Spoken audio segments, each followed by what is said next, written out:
Naše Slovensko je krásna a podľa štatistík bola jedna z najbezpečnejších krajín na svete. Boli by sme veľmi neradi, keby sa toto zmenilo.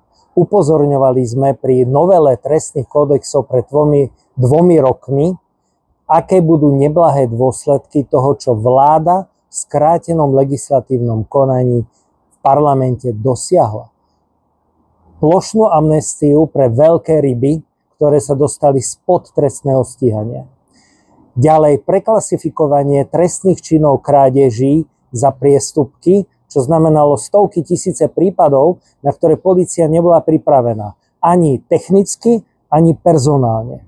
Takzvaná restoratívna justícia, čiže človeka nepotrestate tým, že ho za nízku krádež, nízke hodnoty posadíte do väzenia, kde sa z neho stane profi zločinec, ale mu dáte alternatívny trest. Buď verejnoprospešné práce, alebo pokutu, znamená naozaj skôr vrátiť ho na správnu cestu.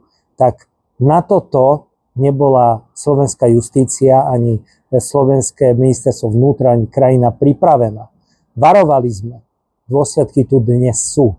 Prestávame sa cítiť bezpečne. Bojíme sa o svoje ženy, deti. Bojíme sa o bezpečnú prevádzku našich obchodov. Množia sa krádeže, bezočivosť a násilnosť ich páchateľov, ktorí vedia, že štát to nevládze ani stíhať, ani registrovať. Sú posunutí do priestupkového konania. Ale pritom v našej krajine, na Slovensku, pod ministerstvom vnútra, pod ministrom Šutajom Eštokom, ani databázy pre priestupky nie sú prepojené. Ak niekto znečisťuje životné prostredie, poškodzuje vodné zdroje alebo niečo ukradol, tak to nie je prepojené do tej istej databázy, ako sú napríklad dopravné priestupky vodičov, ktorí porušujú dopravné predpisy. Lavinovite presunuli trestné činy krádeží aj recidívy do priestupkového konania a neboli na to pripravení. Varovali sme ich, zlé ovocie je tu.